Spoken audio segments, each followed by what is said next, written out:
Hello welcome back to my channel. So ನನ್ನ cousin ಮನೇಲಿ night full rest ಮಾಡಿ morning around 10 ಅಷ್ಟರಲ್ಲಿ ಎಲ್ಲ ರೆಡಿಯಾಗಿ ಒಂದು ಟೆಂಪಲಿಗೆ ಹೋಗಿದ್ವಿ. ಬಿಕಾಸ್ ಅವತ್ತು ಷಣ್ಮಾತ್ಮ ಹುಟ್ಟಿದ ದಿನ ಅಂತ. ಸೊ ಷಣ್ಮಾತ್ಮ ದೇವಸ್ಥಾನ ನಿಯರ್ ಬೈ ಅವ್ರ ಮನೆ ನಿಯರ್ ಬೈಯಲ್ಲಿದೆ. ಸೊ ಅಲ್ಲಿ ಹೋಗಿದ್ವಿ. ಆ್ಯಂಡ್ ದೇವಸ್ಥಾನ ಮಾತ್ರ ತುಂಬ ಚೆನ್ನಾಗಿ ಮಾಡಿದ್ದಾರೆ. ಸೊ ನೋಡ್ಬೋದು ನೀವು ಎಷ್ಟು ಚೆನ್ನಾಗಿದೆ ಟೆಂಪಲ್ ಅಂತ. ಆ್ಯಂಡ್ ಕಾಲು ತುಂಬ ಸುಡ್ತಿತ್ತು ಬಿಕಾಸ್ ತುಂಬ ಬಿಸಿಲಿತ್ತು. ಸೊ ನಾನು ಅಲ್ಲೇ ದೇವರ ಆಶೀರ್ವಾದ ತೊಗೊಂಡು ನಾನು ಕೂತ್ಕೊಂಡೆ ಬಿಕಾಸ್ ಅಷ್ಟು ಸುಸ್ತು ಬೇರೆ ಆಗ್ತಿತ್ತು ಅಷ್ಟೊಂದು ಬಿಸಿಲಿರೋದ್ರಿಂದ.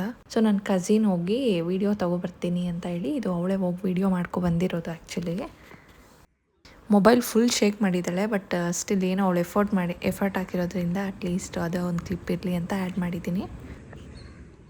ದೇವಸ್ಥಾನ ಎಷ್ಟು ಚೆನ್ನಾಗಿದೆಯೋ ಅಷ್ಟೇ ಚೆನ್ನಾಗಿ ಮೇಂಟೈನ್ ಮಾಡಿದ್ದಾರೆ. ನನ್ನ ಬ್ಲಾಗ್ಗೆ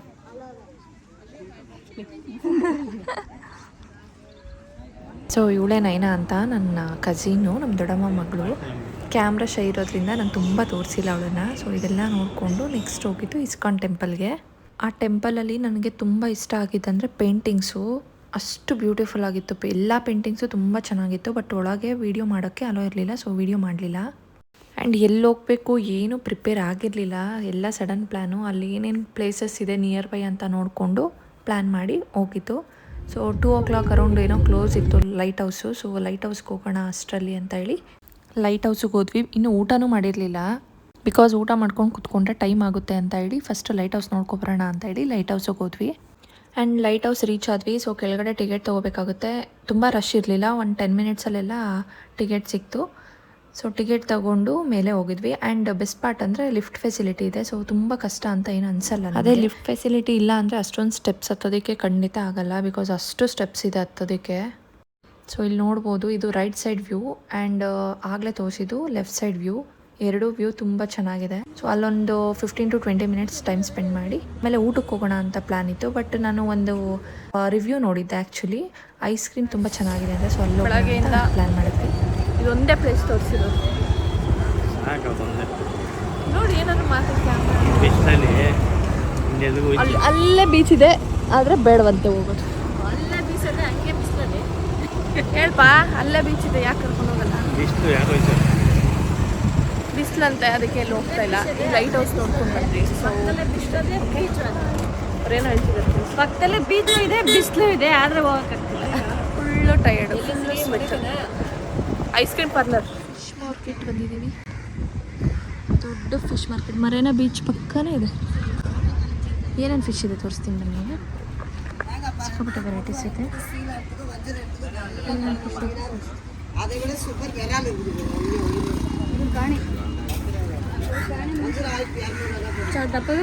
ತಗೋತಿದ್ದಾರೆ. ಯಪ್ಪ ಅಲ್ಲಿರೋಕ್ಕಾಗಲ್ಲ, ಸಿಕ್ಕಾಪಟ್ಟೆ ಸ್ಮೆಲ್.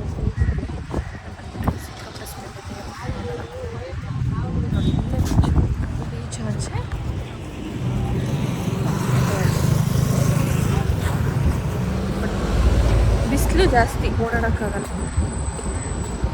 ನಂಗೆ ನೀನು ಬಂದರೆ ನನಗೆ ಮಾತಾಡೋಕ್ಕಾಗಲ್ಲ. ಗೂಗಲಲ್ಲಿ ತುಂಬ ಐಸ್ ಕ್ರೀಮ್ ಪಾರ್ಲರ್ ನೋಡಿದೆ, ಬಟ್ ಇದ್ರದ್ದು ತುಂಬ ರಿವ್ಯೂಸ್ ಚೆನ್ನಾಗಿತ್ತು ಅಂತ ಹೋಗಿದ್ದೆ. ಆ್ಯಂಡ್ ಹೋಗಿದ್ದಕ್ಕೂ ದಿ ಬೆಸ್ಟ್.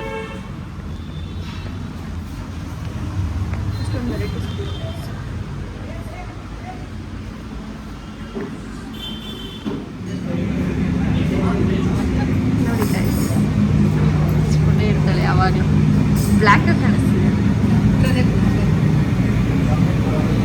ಆ್ಯಂಡ್ ಬಿಸಿಲಲ್ಲಿ ಫುಲ್ ಟ್ಯಾನ್ ಆಗಿದ್ವಿ ಆ್ಯಂಡ್ ಫುಲ್ ಅಷ್ಟೇ ಟಯರ್ಡ್ ಸಹ ಆಗಿತ್ತು. ಸೊ ಫಸ್ಟ್ ಊಟಕ್ಕಿಂತ ಐಸ್ ಕ್ರೀಮ್ ಇಂಪಾರ್ಟೆಂಟ್ ಅನಿಸ್ತಿತ್ತು. ಸೊ ಐಸ್ ಕ್ರೀಮ್ ತಿನ್ನೋದಕ್ಕೆ ಹೋದ್ವಿ.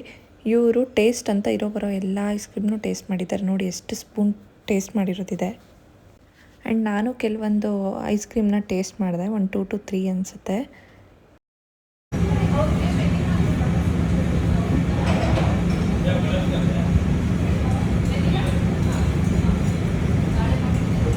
ಗೂಗಲಲ್ಲಿ ಯಾರೋ ಕೊಟ್ಟಿರೋ ರಿವ್ಯೂ ತೋರಿಸಿ ನಂಗೆ ಅದೇ ಐಸ್ ಕ್ರೀಮು ಕೇಕು ನನಗೆ ಗೊತ್ತಿಲ್ಲ, ಬಟ್ ಅದಿದ್ದರೆ ಕೊಡಿ ಅಂತ ಕೇಳಿದೆ. ಬಟ್ ಅವ್ರು ಹೇಳಿದ್ರು ಇಲ್ಲ ಮೇಡಮ್ ಅದು ಅವೈಲೇಬಲ್ ಇಲ್ಲ ಅಂತ. ಸೊ ಓಕೆ ಅಂತ ಹೇಳಿ ನಾನು ಟ್ರೆಸ್ಲಿಚಸ್ ತೊಗೊಂಡೆ. ಯೂಶ್ವಲಿ ನಾನು ಐಸ್ ಕ್ರೀಮ್ ಪರ್ಸನ್ ಅಲ್ಲ, ಬಟ್ ನನ್ನ ಹಸ್ಬೆಂಡ್ಗೆ ವೀಕ್ಲಿ 2 days ಆದರೂ ಐಸ್ ಕ್ರೀಮ್ ಇರಲೇಬೇಕು. ಸೊ ಬೇಸಿಕಲಿ ಏನಂದರೆ ಅವ್ರಿಗೋಸ್ಕರ ಐಸ್ ಕ್ರೀಮ್ ಪಾರ್ಲರ್ಗೆ ಹೋಗಿದ್ದು. ಆ್ಯಂಡ್ ಆಬ್ವಿಯಸ್ಲಿ ನಮ್ಗೆ ಐಸ್ ಕ್ರೀಮ್ ಇಷ್ಟ ಆಗೇ ಆಗುತ್ತೆ. ಸೊ ಅದೆಲ್ಲ ತಿನ್ಕೊಂಡು ನೆಕ್ಸ್ಟ್ ಹೊರಟಿದೆ ಊಟಕ್ಕೆ.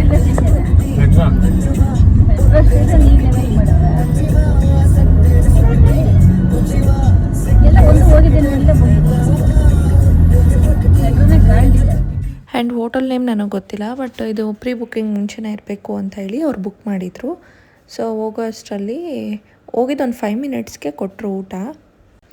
ಆ್ಯಂಡ್ ಊಟ ಕ್ವಾಂಟಿಟಿ ತುಂಬ ಅಂದರೆ ತುಂಬ ಜಾಸ್ತಿ ಅಂತ ಅನ್ನಿಸ್ತು ನಮಗೆ. ಬಟ್ ಆಲ್ರೆಡಿ ತುಂಬ ಟೈಮ್ ಆಗೋಗಿರೋದ್ರಿಂದ ಅಷ್ಟೊಂದು ತಿನ್ನೋದಕ್ಕಾಗಲಿಲ್ಲ. But taste wise okay.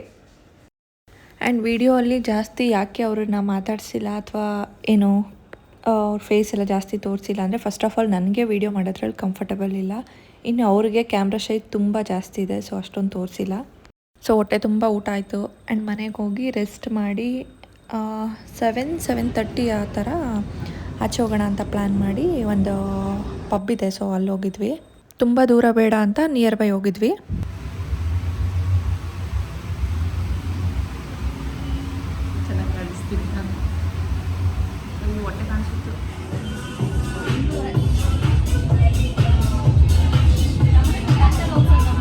Weekend ಆಗಿರೋದ್ರಿಂದ ತುಂಬ ರಶ್ ಇತ್ತು, ಸೀಟ್ಸೇ ಅವೈಲೇಬಲ್ ಇರಲಿಲ್ಲ.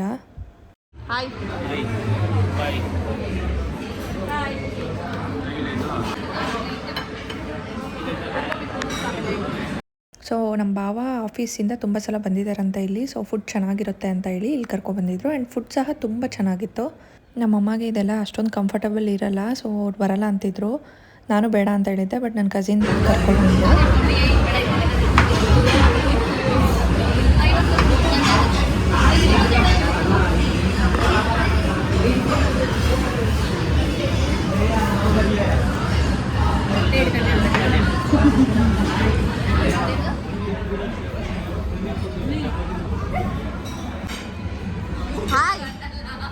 ಆ್ಯಂಡ್ ನಾನು ಹೇಳ್ದಾಗೆ ಏನೇನು ಫುಡ್ ತೊಗೊಂಡಿದ್ವಿ ಎಲ್ಲ ತುಂಬ ಚೆನ್ನಾಗಿತ್ತು,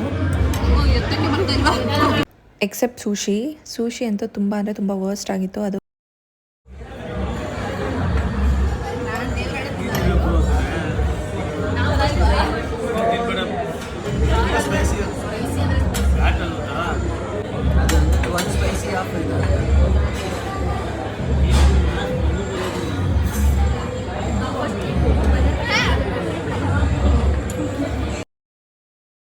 ಫಸ್ಟ್ ಆಫ್ ಆಲ್ ಅದು ಯೂಸ್ ಮಾಡೋದೇ ಬರಲ್ಲ. ಸೊ ಅದರಲ್ಲಿ ಟೇಸ್ಟ್ ಅಂತೂ ಹೇಳೋದೇ ಬೇಡ, ಲಿಟ್ರಲಿ ಪೇಂಟ್ ಥರ ಇತ್ತು. ಆ ಚಾಪ್ ಸ್ಟಿಕ್ ಯೂಸ್ ಮಾಡೋದು ಅವರೊಬ್ಬರಿಗೆ ಬಂದಿದ್ದು.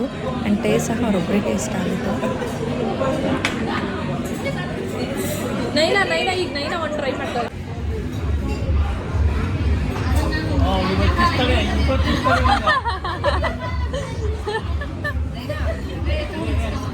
ಹೆಂಗ್ ಬರುತ್ತೆ ಅವ್ನು ಟ್ರೈ ಮಾಡ.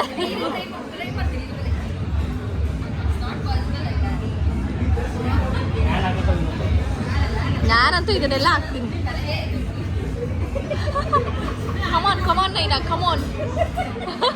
ಕೈಯಲ್ಲಿ ನೀವೇ ಎತ್ಬಿಟ್ಟು ಬಾಯಿಗೆ ಇಟ್ಬಿಡಿ ಅಷ್ಟೇ.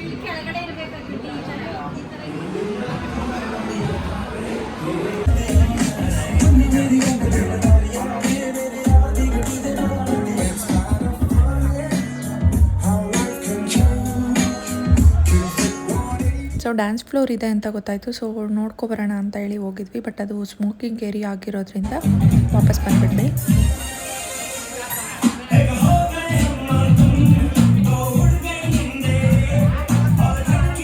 ನನಗೂ ಆ್ಯಕ್ಚುಲಿ ಡ್ಯಾನ್ಸ್ ಮಾಡಬೇಕು ಅಂತ ಇಷ್ಟ ಆಯಿತು, ಬಟ್ ಕ್ರೌಡ್ ನೋಡಿನೇ ಭಯ ಆಯಿತು. ಸೊ ಬೇಡ, ಯಾಕೆ ರಿಸ್ಕ್ ಅಂತ ವಾಪಸ್ ಬಂದೆ. ಆ್ಯಂಡ್ ನಾವು ಬಂದಮೇಲೆ ಅವ್ರಿಗೆ ಗೊತ್ತಿರಲಿಲ್ಲ ಆ್ಯಕ್ಚುಲಿ. ಸೊ ಆಮೇಲೆ ಅವರು ನೋಡ್ಕೊಬರ್ತೀವಿ ಅಂತ ಹೇಳಿ ಅವರು ಹೊರಗಡೆ ಹೋಗಿದ್ರು.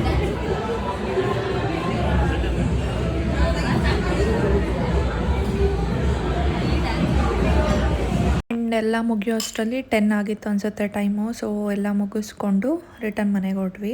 ಆ್ಯಂಡ್ ಹೇಳಬೇಕು ಅಂದರೆ 3 ಡೇಸ್ ಇದ್ವಿ ಅನಿಸುತ್ತೆ ಚೆನ್ನೈಯಲ್ಲಿ. 3 ದಿನ ತುಂಬ ಅಂದರೆ ತುಂಬ ಚೆನ್ನಾಗಿ ನೋಡಿಕೊಂಡ್ರು. ಆ್ಯಂಡ್ ಅವಳಿಗೆ ಕುಕ್ಕಿಂಗೇ ಬರ್ತಿರ್ಲಿಲ್ಲ. ಸೊ ಆಲ್ಮೋಸ್ಟ್ ಎಲ್ಲ ಟೈಮಲ್ಲೂ ಮನೇಲಿ ಅವಳಿಗೆ ಕುಕ್ ಮಾಡ್ತಿದ್ಲು.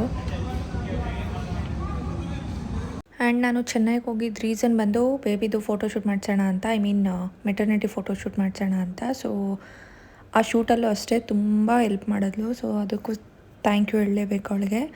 ಆ್ಯಂಡ್ ಮಾರ್ನಿಂಗ್ ಎದ್ದ ತಕ್ಷಣ ಶೂಟ್ ಇತ್ತು. ಸೊ ಶೂಟೆಲ್ಲ ಮುಗಿಸ್ಕೊಂಡು ಮನೆಗೆ ಹೋಗಿ ಊಟ ಮಾಡಿ ಮಧ್ಯಾಹ್ನ ಮನೆಯಿಂದ ಹೊರಟ್ವಿ. ನಾನು ಅಲ್ಲಿ ಏನೂ ಹೇಳಲಿಲ್ಲ, ಬಟ್ ವೀಡಿಯೋದಲ್ಲಿ ಹೇಳ್ತೀನಿ. Thank you so much Naina, especially ನಿನ್ನ ಊಟಕ್ಕೋಸ್ಕರ ಆದರೂ ಥ್ಯಾಂಕ್ಸ್ ಹೇಳಲೇಬೇಕು. ಅಷ್ಟು ಚೆನ್ನಾಗಿ ಅಡುಗೆ ಮಾಡೋದು ಬೇರೆ ಕಲ್ತ್ಬಿಟ್ಟಿದ್ಯಾ.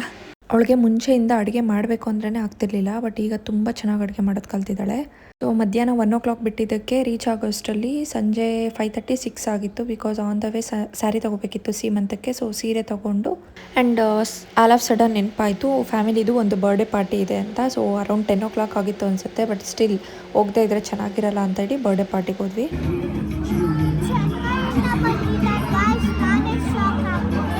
ಎಲ್ಲರೂ ಹೇಳ್ಬೇಡ, ನಾನು ಯಾರಿಗೂ ಹೇಳಿಲ್ಲ. ಆ್ಯಂಡ್ ಬ್ಯಾಕ್ಗ್ರೌಂಡ್ ಮ್ಯೂಸಿಕ್ ಇತ್ತು ಅಂತ ಹೇಳಿ ಮ್ಯೂಟ್ ಮಾಡಿದ್ದೀನಿ. ಅವಳು ಏನು ಹೇಳ್ತಿದ್ಲು ಅಂದರೆ, ಇವತ್ತು ನನ್ನ ಬರ್ಡೇ ಇತ್ತು, ನನ್ನ ಕಸಿನ್ ಬರ್ಡೇ ಇತ್ತು. ಸೊ ಬರ್ಡೇ ಪಾರ್ಟಿ ತುಂಬ ಚೆನ್ನಾಗಿ ಎಂಜಾಯ್ ಮಾಡಿದ್ವಿ, ಬಟ್ ಇವ್ರು ಲೇಟಾಗಿ ಬಂದಿದ್ದಾರೆ ಅಂತ ಹೇಳ್ತಿದ್ಲು. ಆ್ಯಂಡ್ ಫುಡ್ ಟೇಸ್ಟ್ ಹೇಗಿದೆ ಅಂತೆಲ್ಲ ಕೇಳ್ತಿದ್ಲು. ಸೊ ನಾನು ಹೇಳ್ತಿದ್ದೆ ಫುಡ್ ಟೇಸ್ಟ್ ಎಲ್ಲ ಚೆನ್ನಾಗಿದೆ ಅಂತ.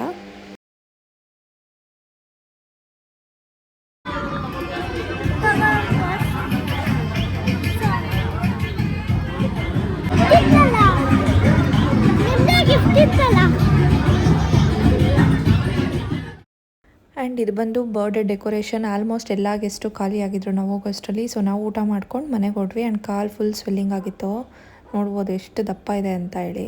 ಸೊ ಆಮೇಲೆ ಕೋಲ್ಡ್ ವಾಟರ್ಗೆ ಐಸ್ ಹಾಕ್ಕೊಂಡು ಸ್ವಲ್ಪ ಹೊತ್ತು ಇಟ್ಕೊಂಡಿದ್ದೆ. ಸೊ ಸ್ವಲ್ಪ ರಿಲ್ಯಾಕ್ಸ್ ಆಗುತ್ತೆ ಅಂತ. ಆ್ಯಂಡ್ ನಮ್ಮ ಡಾಕ್ಟರು ತುಂಬ ಸ್ಟ್ರಿಕ್ಟ್ ಆಗಿರೋದ್ರಿಂದ ಇಲ್ಲಿ ಹೋಗಬಾರ್ದು ಅಂತ ಹೇಳಿದರು. ಬಟ್ ಸ್ಟಿಲ್ ನನ್ನ ಹಸ್ಬೆಂಡ್ ಕನ್ವಿನ್ಸ್ ಮಾಡಿ ಕರ್ಕೊಂಡೋಗಿದ್ದೆ.